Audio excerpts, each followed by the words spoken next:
What's up, duelists? I'm back. It's been 4.5 months. I went to RBET Denver. This was my experience, and I took, I took Fortune Ladies. Some of you at the event may or may not know, or more than likely, you probably recognize me from the event. Oh god, this is going horribly. I was one of the 2 people to take Fortune Ladies today. Actually, I was the only one. Day 2, there was another guy who took Fortune Ladies. He took Keegan's original list. I think he made small changes. I'm not exactly sure, but I took my own list. Unfortunately, my packages, 2 of my packages didn't arrive in time. This was my first teach the event. So this is what I was left with. This is the list. For the most part, you'll see this get filled out in a second, but we got a tornado bird, which is a true nade. But basically, this is what I was left with.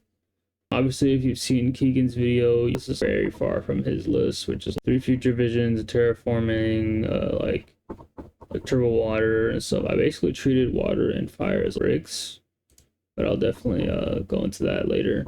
There's a picture out of the outside of the venue, this hallway. Yeah, this place is great, by the way.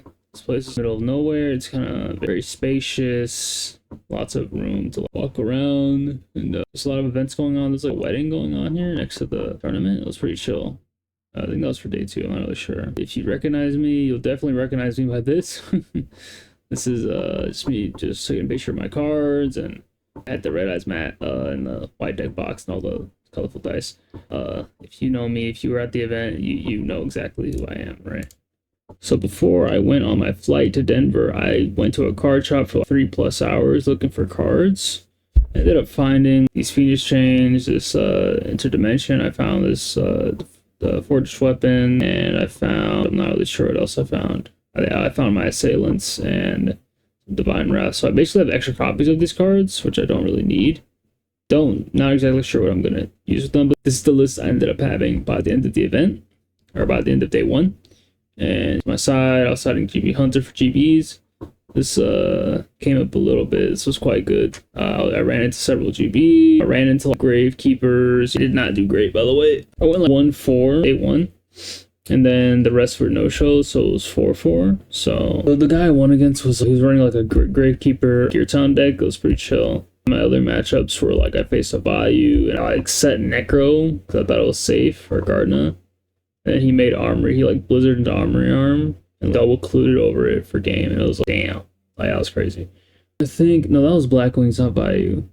Yeah, so I didn't face any Lightsworn, and I was siding Soul Release and double imprisoning Lightmare, and it should not work out. Yeah, I'm trying to think what else. What other matchups did I face? GBs, Blackwing. I'm trying to imagine the 2 other losses. I think I fought X Sabers, but that was in day 2. Can't really remember. It's another GBs after the win with the Gravekeeper guys. Yeah, it was like 2 GBs, 1 Gravekeeper's Gear Towns, and I can't exactly remember the 4th match. Either way, literally for the event, scrambling for cards, asking around for if anyone got any cards to borrow. I ended up borrowing E3's Cyber Dragon, and he let me keep it, which is interesting. I mean, it was pretty, can't lie, not surprised. Anyways, I ended up just chilling. I ordered a hotel there, and it was great.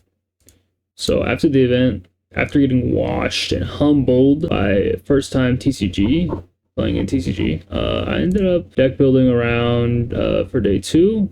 So I switched out some stuff. I added this into the second copy of Witch of Fate for the main deck. I thought this card was pretty okay. It's great in setup, but the only problem is usually they just don't come into the board. They can't, or they just wait to draw it out, basically. So this card gets brain control a lot, which unfortunately I did not have Secret Villages on the side because my packages didn't arrive, as I said. I had a second Divine Wrath. This card is very underrated. Put a Deep Prison in the main because I was facing GBs. Misplayed heavily against the X-Saber opponent. Just shoot him. And I didn't take his Monk. I took a Full Troll. And it was like, this was the only thing set. If I set this alongside Divine Wrath, it would have been fine. But unfortunately, I was not thinking at all. I was like, oh, what summon am I going to get? The best card in this deck, Cat Lol, dude. Only card I would change in this, obviously I wouldn't run this list at all. But obviously this card destruction is probably the worst card in the deck.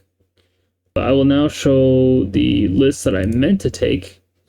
Obviously huge changes here. The triple future visions, 7 tools over stun. This actually did come up. something else got solemned, and I could not chain traps into this counter trap. I'd rather just have this to traps that actually are gonna interrupt my plays, rather than just like, oh, he has a dead trap, oh, I'm gonna like trap stun, then he's gonna chain, or maybe he has a live trap that he's gonna chain. No, I could just do this and then force a chain to resolve or something. Obviously 2GGG. This is probably the best card in the deck. Obviously outside of Future Visions, which can be played around. But Different Dimension Gate put in heavy work. Every time I saw it, it was pretty good. Especially alongside Light. Obviously you need to see Light. The reason why I was running 2 Light day 2 was because I just didn't have that many ways to convert it. And I also took out a compulsory because compulsory was not working out. I was just facing a lot of normal summon attack decks. So I just took out the second copy. So I didn't really have any ways to convert Light. So I took out a copy of Light, which is kind of insane, but it just is what it is when you're playing a deck like this. So DD Assailants and the Cyber Dragon are not as good without Future Visions or controlling the board. So it was just Assailant Dragon beat down. It was not that great, I'll be honest. It was just pray they don't have a back row, which surprisingly I did not run into many deep prisons in bottomless. I will say in day 1, this did come up against Dark attacking into a monster and he deprisoned it and then I reborned it in middle battle phase. I think this card is a little underrated. Basically being able to reclaim your battle phase after getting deprisoned is a very interesting interaction because battle phases are very important in SM format. This is the list that I will definitely be. Obviously, I had no Monk, I had no Visions, no Tools, which is fine. No Secret Religion on the side deck. This would be very good against Forgs. I was running into a lot of Forgs. Maybe 1 or 2 Forgs. Not even Frog players, just straight up Forg players. This would be very good against that deck. I wouldn't say I needed a third wind. Crow, I feel like doesn't do enough in the matchups I sided in, but maybe that's because my deck... Maybe it's because my deck was just not supporting of the Crow. Necroface was definitely fun to use. I did this in the original list. Let me see. This was hilarious. This banished someone's bestiary. They were trying to get it back. Wait a minute. When this returned the banished cards, no, it's only normal summon. It's only a normal summon. So I got washed, and that's either just me being a noob. I did not practice beforehand. Also, it could have been my build or just me being inexperienced. Surprisingly, I guess not really surprisingly. I am obsessed with this format, but I just was not practicing beforehand, which is on me. So I guess I'll be practicing more going forward.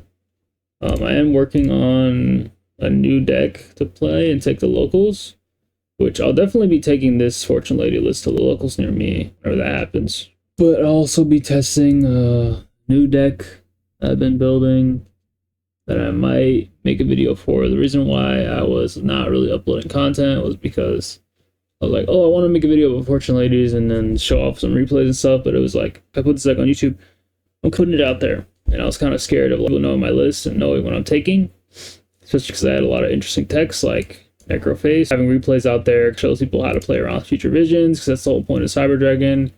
You can special summon it under Future Visions, and it helps with tempo. This is a great set and normal summon just in general into this card. That's the whole point, is to just play around this card.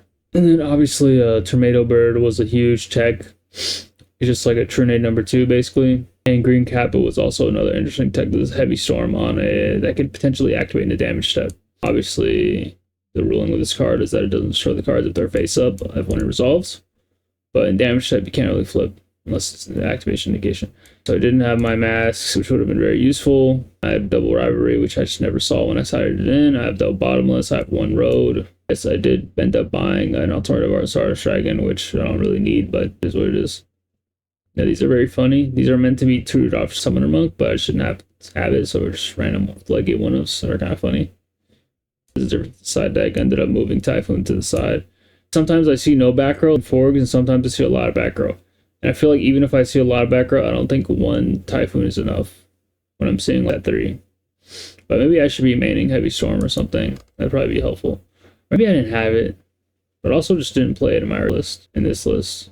So maybe that's just on me. Maybe I should be playing heavy. Little life update. I moved to a new place over the last 4 months. I have my own computer now. It's over $1,000 build. It's quite good. It's quite fast. Does everything I need.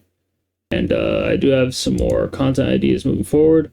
I want to do reaction videos for this, not for entertainment value, but more for value in just talking about the format in general, because I feel like there was this video by Team Starlight shocked about underrated cards in the Edison format, and I really want to use that video as like a catalyst to talk about those cards and really just, they do talk about it in applications, but I would want to actually try to make a strategy out of those cards and see where they would be useful in other decks. And also I just want to promote, I also just want to promote in-depth Yu-Gi-Oh discussion and analysis and gameplay, basically, and not just pure entertainment value, because I think this format is very competitive, but I also think there's a lot of cards that I think need to find a home, and I think maybe I can help with that, because I'm very much a deck builder in this format, and yeah, I'd say that's my primary thing. I could definitely be a grinder though.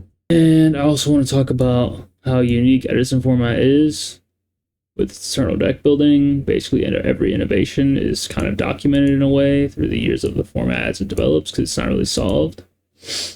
And I want to talk about how the community is better, because there's a lot of TCG complainers. Obviously, I know TCG right now is in a good state, allegedly, because there is a ban list. So maybe that shake things up, but maybe people are still liking it. I'm not really sure. But there's definitely a thing with modern Yu-Gi-Oh! Where there's a lot of top content creators that have like click, and they're all necessarily know-it-alls, but it just feels they're the only opinions that matter because they're big content creators. That's not really a statement. Maybe I need to rephrase that, I think. There's a lot of debates. Essentially, there's less debates about ban lists. I think this is the big one. And also there's more unity in this format because it's less archetypal. Obviously there is GBs and Blackwing and all these cards, but it just feels like we all have the same staples in our deck, which I guess is kind of like modern Yu-Gi-Oh! I'm not really sure. There's something about the metagame that just doesn't feel like modern Yu-Gi-Oh! It feels, I don't know, feels different. Maybe it's just the idea of purple cards not being outcasted as a modern Yu-Gi-Oh! Or modern players, they hate trap cards. They hate the idea of having to play through trap cards, having to respect your back row. They want to basically just know every interruption that you have. But that's not a thing if it's face down. Modern Yu-Gi-Oh! Traps, it's a hand trap, or it's just a searchable archetypal thing. That's not a thing that is format. You actually have to have a read on people's back rows and things. And I don't think modern Yu-Gi-Oh! Players really like that, but I really blame them. That's the content moving forward. I'll try to upload more, and to end this video, I would like to essentially let people know where I stand on recent events. I'll be having this here moving forward. I'm willing to, yeah, it's just, you know, Crisis King, I guess. Not really, I guess, I mean, but, you know, it's just the past few days, weeks, I've been really changing and invigorating. Oh, and by the way, I am working on an inherited fortune version of the Fortune Lady that I may or may not test in the future of some builds with like triple water. I'm thinking about it. And yeah. See y'all in the next video.